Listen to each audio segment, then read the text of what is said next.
Hey, sister. Hey, sister. We were finally back on the air with Mr. Mom. I know. It was such a fun one. It was fun talking about a man who traded his briefcase for a vacuum cleaner, and somehow he came out ahead. Yeah, and he was so cute. He was. This week, we're trading the vacuum for a steering wheel. Yes, we are. And you know, there are two movies about people being forced into something they didn't ask for. Yep. That's true. That's true. And finding something they didn't expect. Yeah, absolutely. So this week we're backing right into, did you get that? Backing right into? Literally. What's our movie, sister? Driving Miss Daisy. I have a question real quick. Okay. I should know this, but is it Miss M-I-S-S? I think Daisy? it's M-S. Okay, I just was in my mind. I always type it M-I-S-S, but I was thinking about it and I was like, well, I know she was married, so I don't know. I'll have to look. I just never when you read something like a lot, I know I've seen it. I just don't remember anyway. I found myself asking myself that several times during this time, so I'm about to look it up and see. Yes. I'm Amanda. And I'm Missy. And this is Real Sisters Rewind. Join us as we go back to the 80s. Well, welcome back to Real Sisters Rewind, back to the 80s. I'm Missy. And I'm Amanda. If you're new here, welcome. Every episode we rewatch an 80s film, dig into the history, the facts, the culture, and we talk about it the way sisters talk. And I found out it's M-I-S-S. Okay. If you love the show, please leave us a 5-star review, subscribe, and share it with somebody else who loves movies. Heck yeah. Then y'all can talk about it and have fun. If you do leave us a review, which we would love that, please screenshot it and email it to us at hello@realsistersrewind.com so we can send you a Real Sisters sticker. All right, real fans, let's put on our seatbelts and rewind to 1989 when Driving Miss Daisy hit the big screen. So, sister, it was December 15th, 1989. I was 21. How about you? I was 13, and I did see this in the theater. I saw it in the theater as well. I had only been engaged. I got engaged on December 3rd, so I had been engaged 12 days. So I probably went with my fiancé. Maybe who so. happens to be my husband now. It was out in December, though, so I'm wondering if it was like a family thing that we went. Maybe. I mean, I don't feel think like this I is saw something it more than once in the theater. Yeah, I don't feel like this is something as a 13-year-old that I went with my friends. Yeah. Like, hey, y'all, let's go see Driving Miss Daisy. I think it was probably something that the adults in my life were like, oh my gosh, this is so great. We got to go. And I got to go. But I wonder at 13, I mean, do you remember seeing it at all in the theater? Or yeah, I remember seeing it. Being bored or? No. It was, I loved it. Okay. I loved it even then. I mean, it was just so sweet. I'm excited to talk about it. Okay, so let's get into what the rest of the world was up to at this time and jump into our pop culture spotlight. Okay, so let's start off with talking about, as we always do, what song was playing on the radio that week. And it was a song that when I think of now, I think of The Office because of a funny scene with somebody catching toast on fire. That's a clue. Do you think you can guess on it? It was December We didn't start the fire. Yes. How did you guess that? Because I know The Office. Yeah, you do.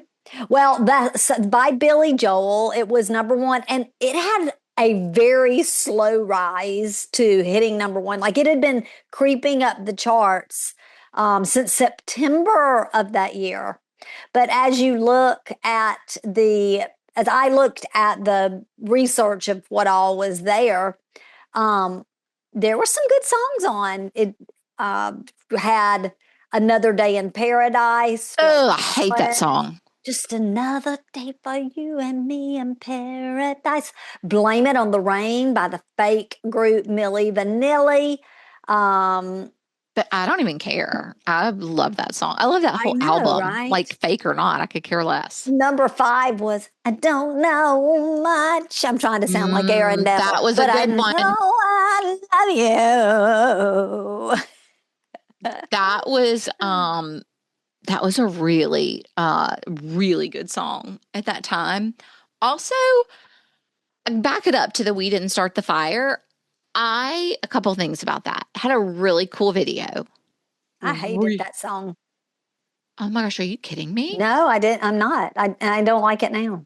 I love that song. Oh, good. And I think it's just so clever. And the video was so cool. And I think that it had a slow burn, no pun intended, because I think it took a minute for people to catch on to what this was happening in the song. Like, yeah, I guess I don't know what was happening in the song. Are you kidding? No. It goes through history, like decades. Oh, I do remember seeing Rock that. and roll and cola was. I can't. Oh take yeah, it. yeah, that's right. Like, that's it starts at like. That's right. Yeah, it's a very cool song. It's very cool. And I'll look at it through that lens the next time I listen, sister. Yeah, it's all grouped together by historical context of that. Like, I don't know if it was a decade or just like 5 years, but there were history teachers. This was a really cool thing that would make it a project, and they would assign you a stanza, and you would have to do a report like on that. That's cool. That would have been a cool teacher to do that. Yeah, very cool. Because he doesn't explain any of it in the song. He just names it. Yeah. Well, I'm going to just say one other one of the top 10 that doesn't need any explanation is The Love Shack is a little low place where we can get together. It's fun. It is fun. All right, let's move on to TV, sister. Okay. Okay. So you're stumbling on your words here, sister. What's going on? I don't want to talk about it. It's the Cosby Show. I mean, that's why. I'm just like, surely there's something else I can say about it, but it's the Cosby Show. And it's the most watched TV show. And actually, though, this is what is noteworthy. 1989. This is 1989. The 80s are coming to an end. And this was actually the final stretch of the show's dominance. Yeah. Coming in at this time was The Simpsons. They debuted in December of 89. So it was out with the Cosby Show in with The Simpsons? Is that what you're saying? I mean, I don't think The Simpsons can replace the Cosby Show, but I do think, it was just the kids had grown up. Like what else was there? What else was there to do? So I guess we were ready for something new by that point. Yeah. Well, the People magazine cover was the best and worst dress of 1989. Among the people featured, Madonna was on the cover. And you also on the cover see Arsenio Hall. I'm not sure if these people are best or worst dressed. I could take a guess. The beautiful Princess Diana, Kim Basinger or Bassinger, depending on how you just pronunciate it. Not a flattering picture of her on there. And then Mel Gibson with a mullet. Oh, a major mullet. He did have a major mullet back then. This picture of Kim, I thought for like a hot second, I was like, is that Carolyn Bessette? Yeah, I didn't know who it was. No, she is too chunky in this. Oh, for sure. But just that long blonde hair. But I'm going to tell you something. I think Madonna looks really cute here. She does look cute, but I think she was on here for worse dressed. Oh, I'm sure. Look at her abs. Holy cow. I know. I bet she looks at that today. She's probably got it framed in one of her mansions, and she's like, but look, the jeans that have the art all over them, it's like they're knee knockers. Yeah, they're cut off. You can tell they're cut. They're like shorter than capri. Yeah. All right. So do you remember? I've got one, sister. Do you want me to go first? Sure. I have one too, though, but go ahead. Okay. So I'll go first. And actually, I'm ahead of our movie watching.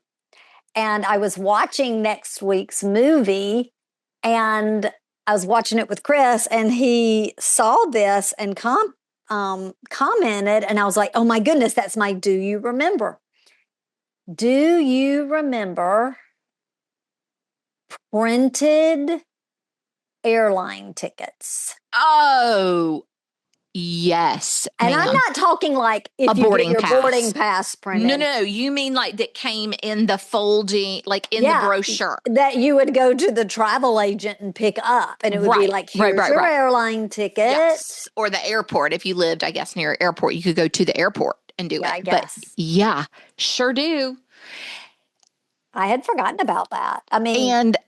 And also the like trouble of, along with the printed airline tickets, that was like the same with, I mean, it was a little bit more troublesome is what I'm trying to say. Yeah. And a little bit less flexible, right? Like it was a stamped. If you needed to change your ticket at that point, it was a big deal. Right. Right. But you also didn't have to take your shoes off.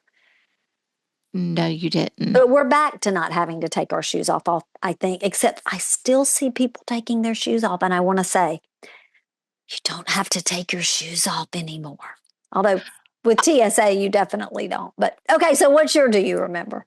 Real quick, though, I see people having to take their shoes off all the time. I had to take mine off recently. They told you to? I walked through the thing and it was like, and they were like, take the shoes. So it's just aggravating. Do you have TSA pre-check? Yeah. I was going to say, that's the best $85 money can buy. Okay. But I do wonder, because travel agents are still thriving. I wonder if it's like, if they had to just like figure out how to like reinvent themselves, because they're not printing airline tickets anymore. No, they're not. They're doing a lot of things digitally and creating these beautiful digital portfolios and helping you plan your trip and, taking the load off. Taking the load off, because travel can be stressful. Yeah. You can pick wrong dates for events that you spent money on and realize it and try to change your event and not be able to. And if someone else was in charge, you wouldn't have to worry about that. Right. I get so paranoid and usually you have 24 hours, but like I did make Real Fans a huge error with some travel stuff one year, like an expensive error. Huge error. Huge error that could not be fixed, that I had to eat.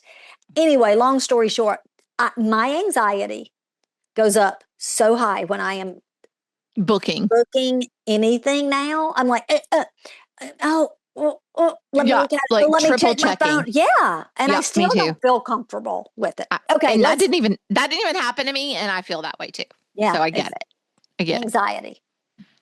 Yes. All right, my Do You Remember was, wait, what was it? I just had it. Oh, do you remember Showbiz Pizza? Wait a minute. That wasn't Chuck E. Cheese, but didn't they have a little Not Chuck E. Cheese, but Showbiz. didn't they have characters? They had a stage with characters with a bear. Like, to me, I do remember that. It was kind of like almost like Disney World almost. Like Country Bear Jamboree, but definitely not. It was Showbiz. What made you remember that? Because I told you what. Thinking about things from my childhood, and like I don't remember, maybe we did, I don't remember growing up if we had a Chuck E. Cheese or not in Hattiesburg, but when we got a Showbiz Pizza, that was flipping cool. Like, yeah, it was. It was pretty like outstanding that we had a Yeah. Showbiz Pizza. Yeah, because we didn't have a Chuck E. Cheese. You had to go to Uh, Jackson to get and to I've Chuck never E. liked Cheese. Chuck E. Cheese Yeah. as much, but I loved it. And I guess they had games and stuff too. But I literally remember they had like a you know when you go to a restaurant, they'll have like a booth circle table. It's like a Yeah. semicircle. Yeah. They had a big table like that. And I can remember going with mom and Carla and Aunt Teresa and I don't know who else and being so excited, like the pizza being delivered and the lights going down and being like, oh, the Yeah. And show's then starting. the stage would turn Yeah. around just like it did at Country Bear Jamboree. You're exactly And right. I thought it was just the coolest that we had Yeah. that there. So good. So Good, I feel like it good. didn't last long, but Yeah. while it was there, it was great. It was fun, especially in our little town. Mhm. Well, let's move on to some movie facts about Driving Miss Daisy. We've got some cool stuff to share.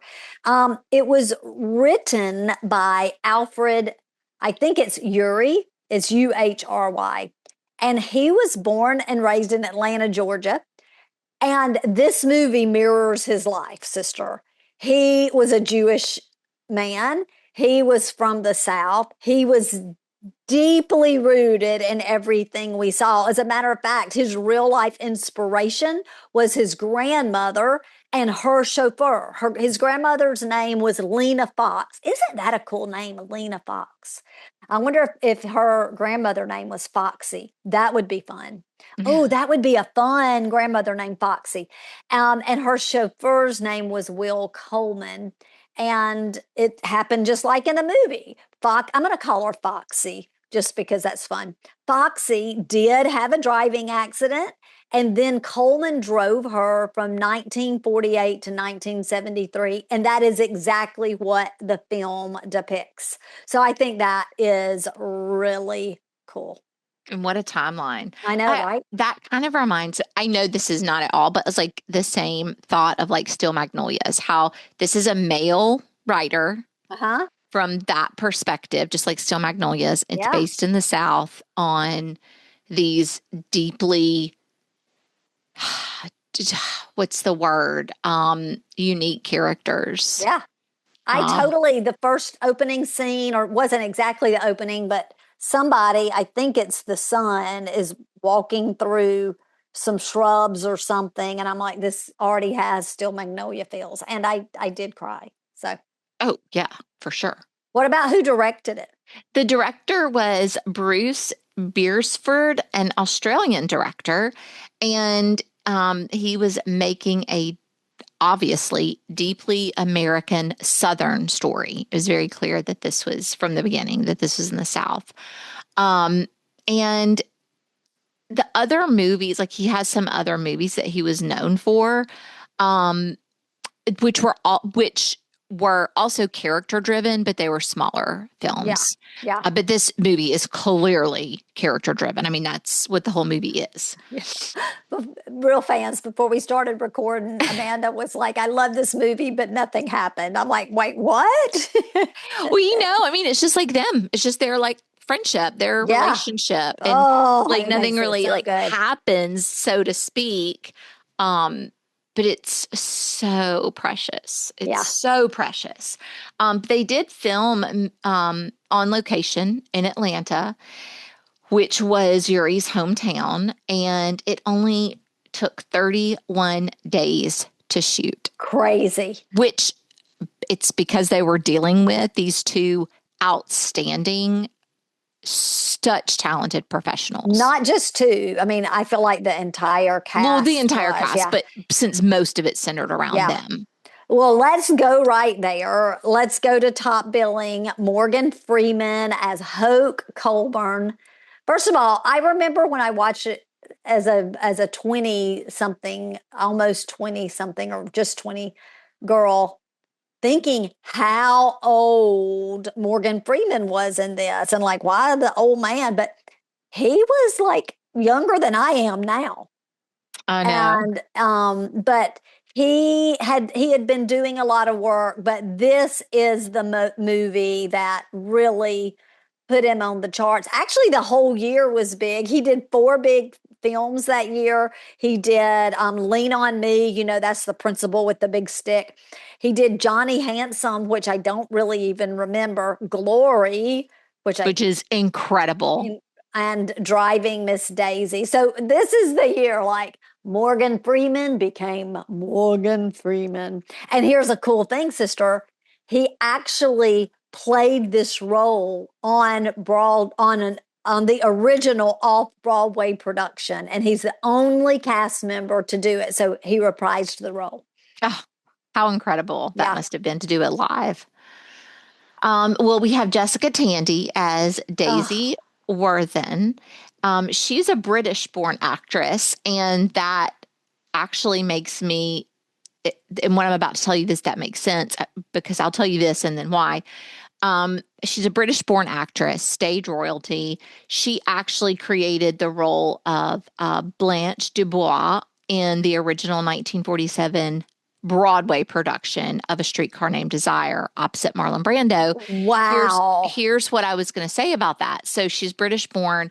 She played Blanche Dubois just like Vivien Leigh in the movie. And she's also, I don't know if she's British, but actually I think she is British.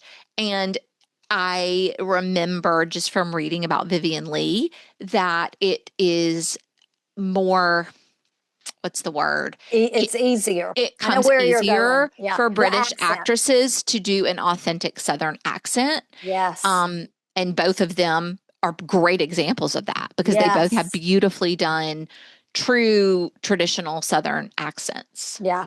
Yeah. Let's see. She was 80 years old when this film was made. And she, just like we said, filmed for 31 days, but that was in the Atlanta heat. Yeah. And she was 80 years old. Wow, that is something.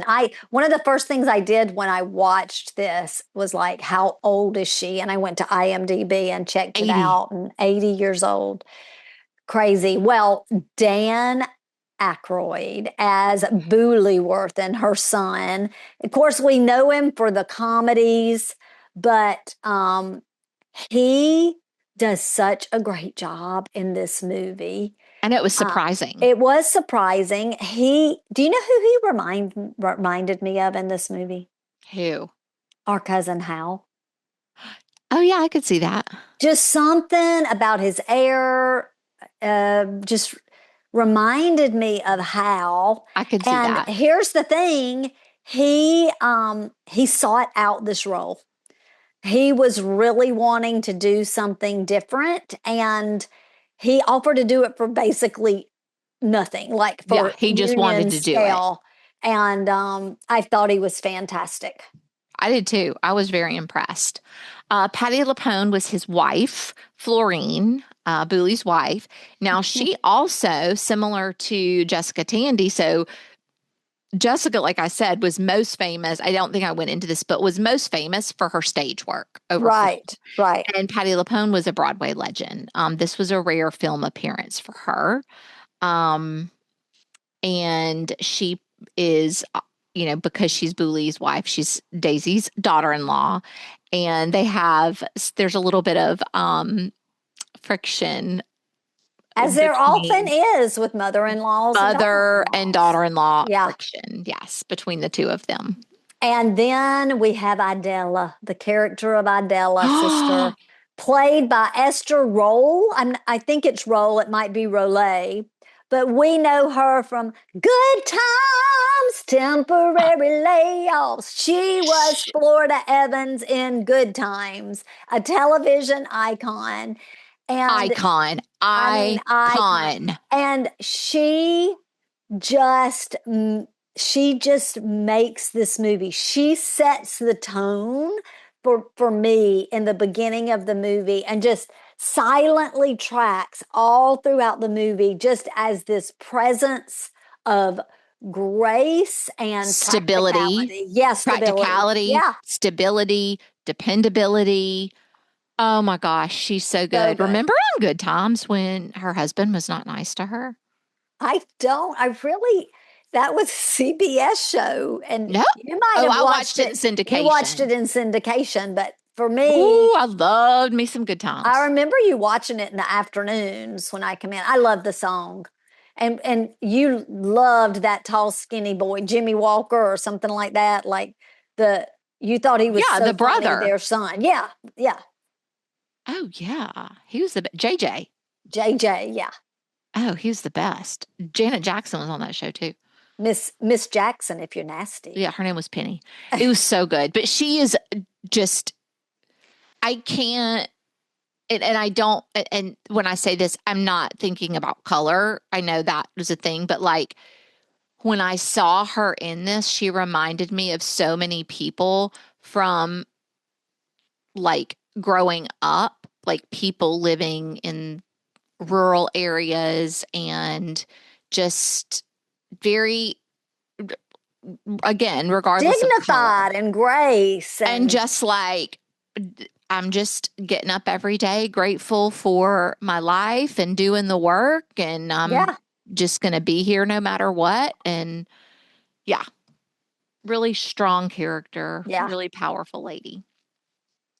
Okay, so it's rated PG. The runtime is 99 minutes, which is chef's kiss. It really is. Budget of 7.5 million, but worldwide box office brought in 145 million, actually almost Woohoo! 146 million. And if you do the math on that, it's nearly 20 times the budget on Wow. a 31-day shoot. So this was like low, but I mean, I don't mean low budget. 7.5 But million is a really, lot. 7.5 It's in the 7.5, late 80s is a right? pretty slim Lower budget. Yeah, 31 days. Like, what have you got to lose? Like, right. that's a Go dream for come it. true. Mm-hmm, Yeah. mm-hmm. Well, this is one of the top performing movies we've covered. 9 Oscar nominations, 4 wins, Best Picture win, Best Actress win. When she won her Oscar, she was 80 years and 292 days old, and she was the oldest competitive acting winner in Academy history at the time. And there's just so many cool things. Like, she was the 100th actress to ever receive an Academy Award, which that's just cool. Mm-hmm. Her, To be the her, number yeah, 100. her salary. Okay, this is another fascinating fact, sister. Her salary for the film was $250,000. No wonder it was so low budget. Exactly. But she had to pay $130,000 of her own money for an insurance premium because she had a pre-existing heart condition, you think, at 80. But listen to this. This Warner Brothers reimbursed her after the filming, Oh, reimbursed her and gave her an additional $500,000 of profits before half they a came in.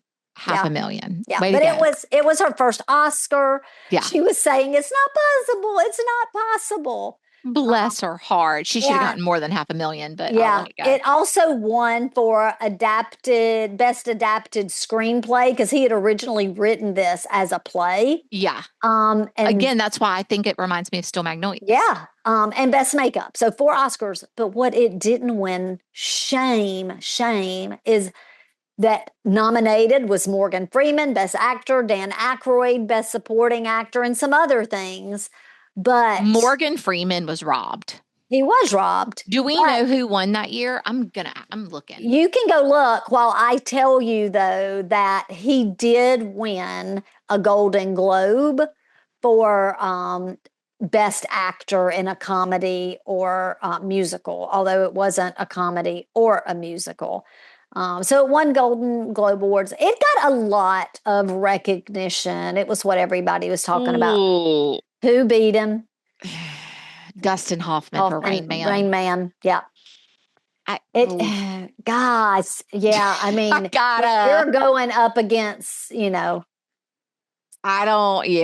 how do you even decide? What did he always say? What did Rain Man always? Oh, Wapner. When you're going against Wapner, even if you're Morgan Freeman, and I see it. That's a tough one. That is tough.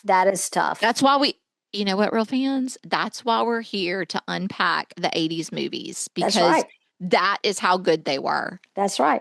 That's we right. They had were so such good. incredible movies in one year. We had to fight over who We're could fighting possibly over win. who could win. And both of Honest to those, goodness, the Oscars this year, I didn't know anybody in any category, basically, maybe one or two. And what I was going to say, that's what I was going to say. Not only were there two people that we were, and probably more, I didn't look at the whole category, I just looked at the winners. Both of the films were like mainstream box office hits. Right. They Most weren't like, what was now that? Aren't. What was Most that? of the films What was now that movie? Yeah. Okay. Sorry to go off on my tangent. Did you have anything else you wanted to say about awards? Nope. Okay. Let's then go ahead and dive into the movie. How do you feel about that? Let's do it. All right. So, real fans, grab your keys, crank her up. It's time for Driving Miss Daisy. All right. So I'll kick us off. We start out, and I want to say something before we go into this movie. We've got black Why characters. are you closing your eyes, sister? Because I'm thinking deeply. We've got black characters. We've got Jewish characters. But what we have is the heart of people. Yeah, that's the whole point, I think. I know, but I don't. I mean, that is the point of the movie. There's no reason for us to even talk about it. It was a time of social unrest. Our history of social unrest. But we are going to focus on these two characters. And it begins with Miss Daisy. Wait, can I say one more thing to that? Yes. I think that's what the movie focuses on. I mean, we touch on some things, but it doesn't dive deeply into it. The focus is how their relationship grows and withstands all of that. I know that's what it focuses on. I just am saying, like, there are some words that are said in this movie that are inappropriate. There are judgments made against people that are inappropriate. But we're not going into that. That's not why we're here. We're here to talk about a great movie. And this one starts out with Miss Daisy backing up her new Packard, I guess, which was a flusy car. And she backs it up. I thought she was going to fall into a ditch, runs into a tree. Anyway, she totals her car. She's not hurt. But her son, Booley, played by the great Dan Aykroyd, of course, shows up. You can tell, like, right off the bat, he's been the one in charge of his mom for a while. Mm-hmm. And she is this proud, independent woman, and she doesn't want to be told what to do. But he's going to tell her what to do. And I love how she was just, when he was trying to get things set up for her, she's like, I'm not helpless. Yeah. And it's funny. You can tell from the very beginning, she's a little sassy. Yes, like she's getting her stuff. She's leaving. You know, she's very independent and she's a little sassy. And I don't even know if she realizes she's a little sassy. No, she's just proud. And she's just proud and wants to just handle things. From the beginning of the movie, and I didn't really get this tie-in until we get to the end, but from the beginning of the movie, she doesn't want to be a burden on anyone. Right. Totally. And she's I think that's how she wants to take care of herself. So many older people feel. I agreed. 100%. I mean, I think we even feel that way now with our kids. Yeah. Okay. So she has her accident. Her son, Booley, hires a chauffeur for her because he's like, you can't afford to drive anymore. You can't afford the insurance. Right. They're not going to insure you. Although, let's face it, Miss Daisy could have afforded the insurance. Probably so. But I love how he, like, you know, I mean, it's such just old Southern, you know, mama. He's kind of telling her, mama, you can't afford the insurance. And do you see any insurance agents in here they're lining up to insure you? It was funny. Yes, it was funny. So he hires Hoke. And he's in his 60s, so he's no spring chicken. Right. But no, he's in his 50s at the beginning of the movie. He's in his 50s. Okay. I think so. Well, you know what? I'll take that back. You are right. He's playing a 60-year-old. But he was in his 50s, Morgan Freeman. Okay. Yeah, that's and they age him a little bit. They do. Yeah. Anyway, it's so funny because he ends up basically just like chilling out in her kitchen with Idella because Daisy won't talk to him. She won't acknowledge him. she ignores him, and Adela just kind of like acts like this is par for the course. Yeah, And she even says some funny things like under her breath and stuff. oh my gosh, she is so funny. You can tell that she is like this woman, like Yeah, this poor man and this woman, like give yeah. me a break. Well, in the kind not too long after that, because she is refusing his service, she's not letting him drive her. She's got to go to the grocery store. And so she decides she's going to take the trolley to the grocery store. So she starts walking toward the trolley, and Hoke, oh my gosh, you just love him. He gets in the car and he's just like following her in the same speed as she's walking. He's just following her, and she is getting madder by the moment, and he just keeps his cool. And And she's embarrassed because she's, neighbors are out, and you know yes, that that's causing a scene, and she's not yes, having it. She doesn't want anybody gossiping about her. yeah. And ultimately, she gets in, he wins, and we see in that moment a little bit of what is going to come with their Yeah, and relationship. they even have a little bit of a not scuffle, but she wants to go a different way to the Piggly Wiggly, Oh, yes. and he's like, "Piggly Wiggly's right up here, ma'am." Yeah, And that was an interesting moment yeah. too, because he got her there, but it wasn't the way she wanted to go. I also just wanted to talk about, um, I believe that it was in this part of the movie, like not the part where he follows her, but like in this like section, or maybe right before. But I think it was in this section where, because she had just started like warming up to him a bit, where she thinks he steals the sardines. That is where everything changes. I think the sardines are after that.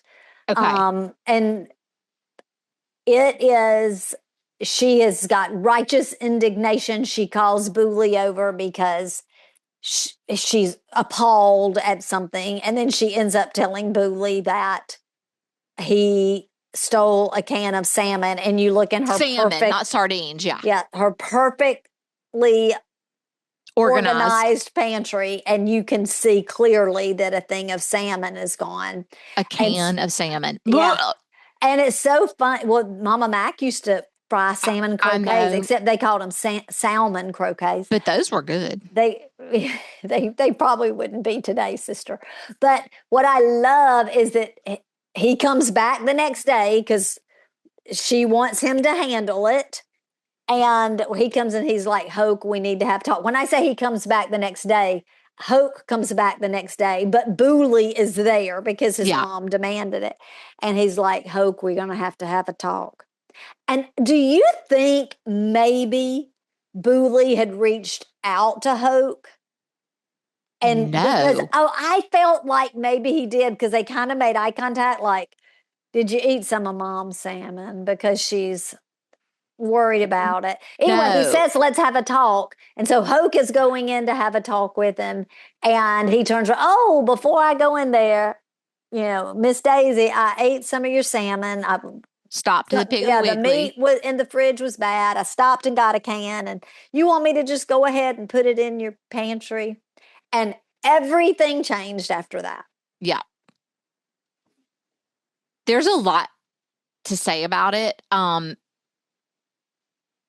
I Yeah, it's interesting because I will say, and when I say prejudice, I don't mean prejudiced against a person's skin color.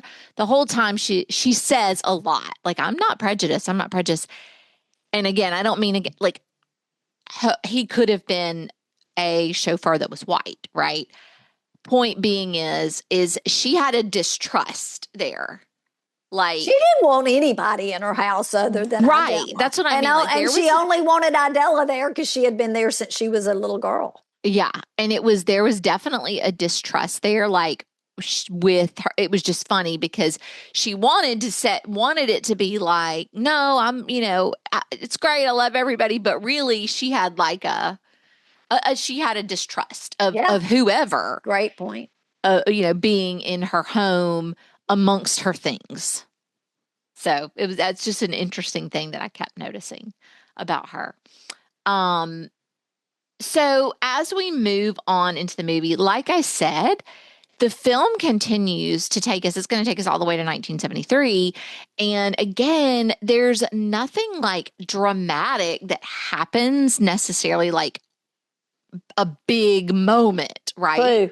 True. It's just life over these years and how their relationship evolves. Mm-hmm. Um, you know,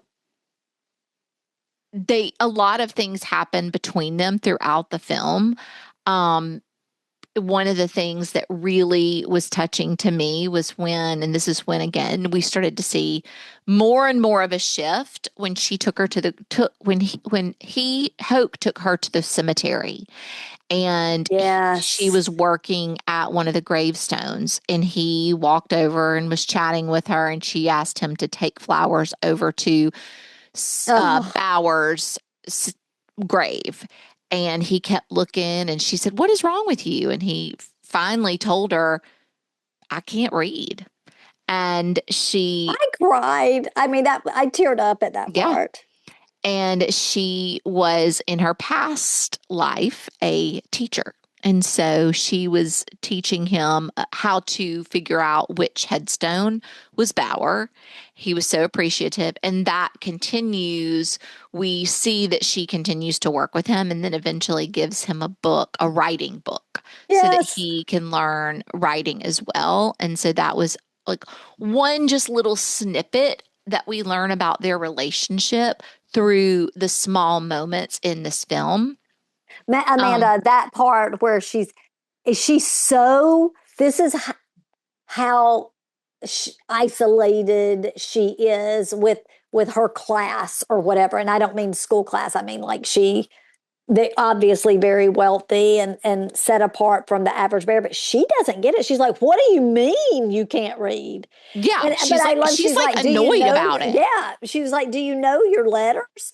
And he's like, "Yes, ma'am, I know my ABCs pretty well." And she said, "Well, then you can read." And she just gave him a lesson right there. And guess what? He did find that grave from her little lesson. That's So right. That's right. It's um again just a small moment, but showing us how their relationship is evolving um through time. So that was one big standout to me. Also when um there were things that happened, like there was the point in the movie where the synagogue had oh, been bombed, and this is all yes. the way in 1958, so this is at that point. And she just couldn't wrap her head around it. Like, why would And someone do that? We can't mhm, wrap our mind around it, and it can was we? actually the KKK.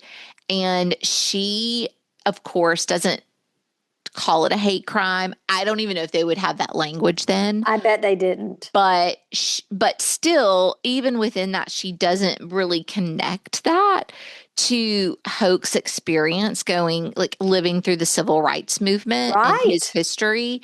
And he kind of helps her make that connection. Mm-hmm. So they have a bond in that way too, with Yeah. some of those types of experiences.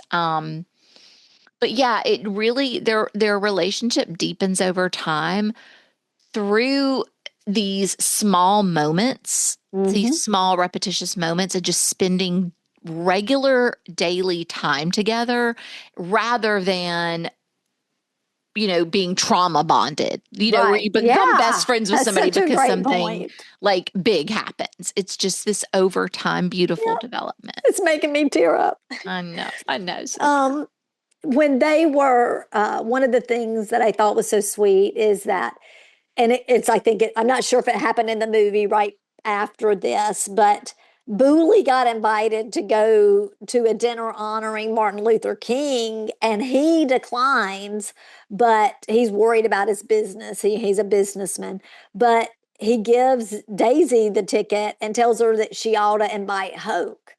And she's like, I'm not going to invite him. But yet, on the way there, when they're like, he's dropping her off, she's like, well, do you want to go in? And he's like, now, Miss Daisy, if you had wanted me to go, you would ask me. We drove all this way. And so I thought that was really cool as well. And he doesn't go in, No, he obviously. doesn't. I He don't think he would have doesn't. felt comfortable going at that time. But But they end up listening to Martin Luther King's speech on the car radio, or he does. And so it yes. was like they were together, Yeah. tear up, but separated. Yes. And that was a very politically loaded, both of what you shared, Moment. Yeah. burning of the synagogue and this, that was where it was. There was some political tension, I would say. Yeah, for sure. But it still stayed. They did such a beautiful job of keeping it grounded in their relationship. Yes. And not making it about everything because else. none of that other stuff matters Mm-hmm. when you're in relationship with someone. Right. Well, my favorite part where we see their relationship evolve is when they go on the road trip to Mobile. And she needs him. He's going to drive her from Atlanta to Mobile for her brother's 90th birthday party. And Uncle Walter, it's her brother Walter. Yeah. And they're going to stay with Walter's family and they're celebrating his 90th birthday. And gosh, I was like, how far is it from Atlanta to Mobile? Because it took them, they left that morning. Right. Oh my gosh, this part reminded me of our mother so much. Hoke pulls up. She's loading up the car. He's like, you said we was going to leave at 8:45. And she's like, well, it's 8:15 or whatever, like 8:05. Yes. Oh my gosh. Loaded that car up, ready to go. Her son pulls up. Booley pulls up. Well, Mama, it's only, 8:15. Yep. That is so Lottie. We're going to beat the exactly traffic. Right. Yep. Everybody's like, wait, I thought you said 8:45. What are you doing? Nope. Getting in the car going.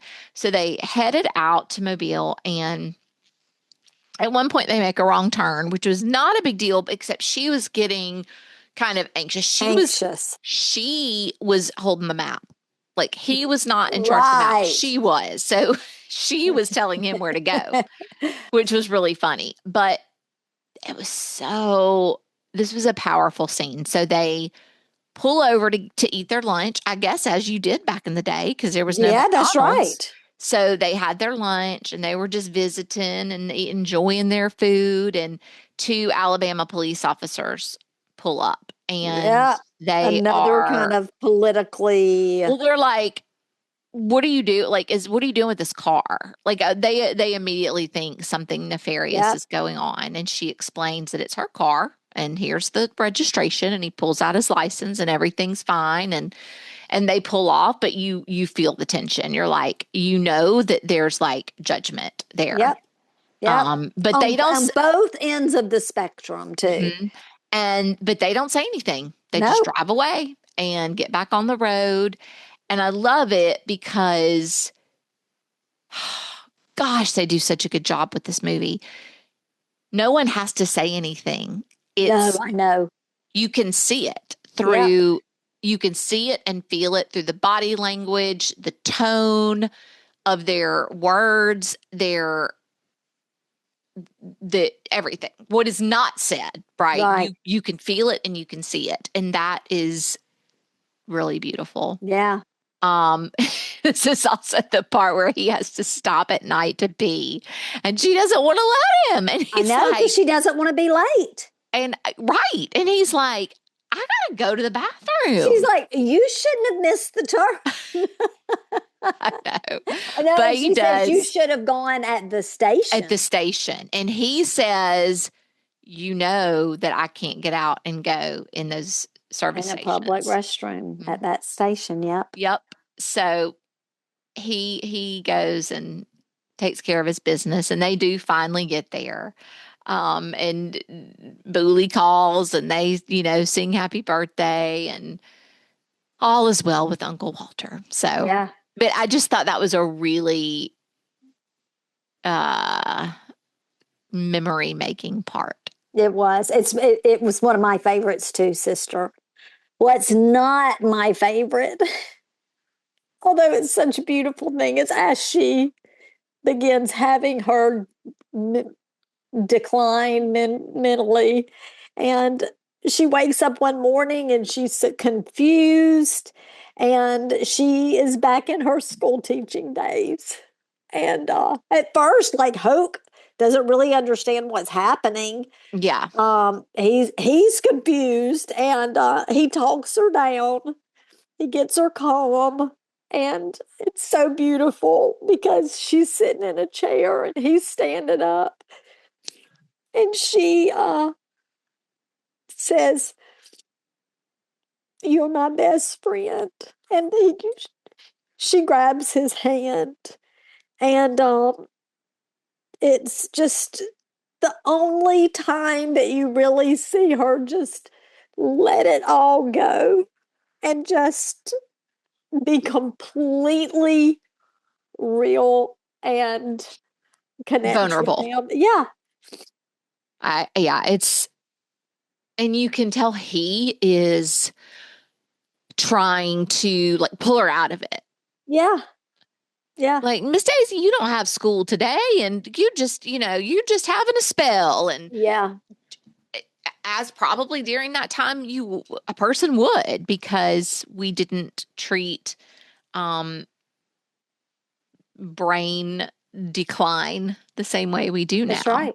That's right. I want to back up just a second. I should have mentioned this earlier because this isn't correct with like what you said is like almost at the end, and this is before that. But this is Okay. another one of my favorite parts that I have to bring up. Is when she wakes up and there's been an ice storm in Atlanta. Yeah. And now I'm going to cry.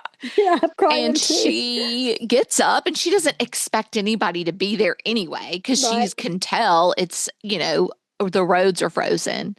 And she sits down and, kind of getting settled for the morning. And you hear the door open and she says, "Who is that?" And it's Hoke. And he says, "Morning, Miss Daisy."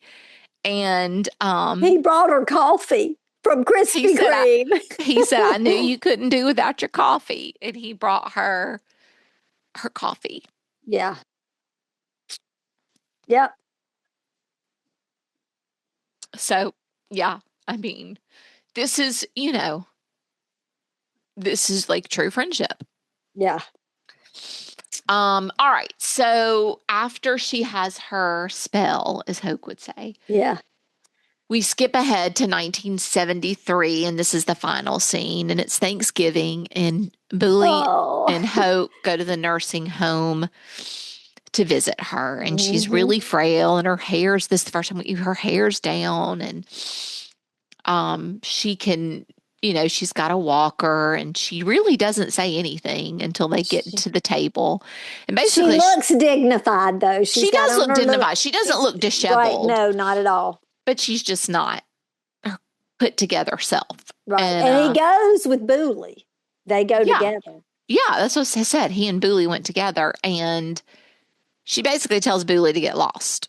Yeah. And because she That wants one to time, Booley's talking, and she's like, he didn't come to see to see you.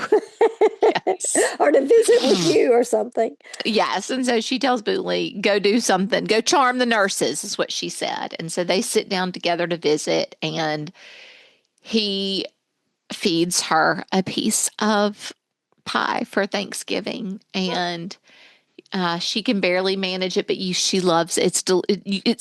It seems like she thinks it's delicious. She's savoring that bite of pie. And it's silent, and no one has to say anything. But it's just these two people sitting there, basking in their friendship and their care for one another, after these 25 years together. Oh, it's so beautiful. And that's literally the end. Like, that's the end. I know. I'm Again, so glad they ended it there. right. Like, it's not at her a funeral or funeral or, something. yep. Yes. Yes. That was the end. I agree. So, sister, does it measure up? 100%. 100%. I don't think I even paused it to see how much time was left. And it was totally character driven. I mean, you could have so easily been like, can we get on with it? Mm-hmm. And I think but these actors were so they incredible. Were so good. You want to watch every moment of them. and savor it like she was savoring that Piece of pie. It measures up 100% to me. How about you, sister? Oh, absolutely. I think another reason, and I find often as we've been doing this, I've had this realization that films that are, even though they're made in the 80s, but they are not based in like they are based in a previous time period. That's true. Tend to hold up more often because they're based in the time that they actually were in. Right. And it makes them kind of timeless. Like you don't connect them to an era. And you always mention that. And I always forget that. And as I'm watching, but it was so good. So if you've never seen Driving Miss Daisy, rent it, watch it with how old were you, Amanda? 13? Like, it is so full of lessons and love and humanity. Like, it's just great. And humility. Yeah. And it's only an hour and a half of your life. That's right. Go watch it. Go watch it. All right. Well, of course, we already know what next week's movie is. As a matter of fact, I've already watched it. We have some clues for you, so see if you can figure it out. I think the clues, at least that I'm going to share, I think it makes it kind of easy. But here's the first one. The title tells you the odds are not in anyone's favor.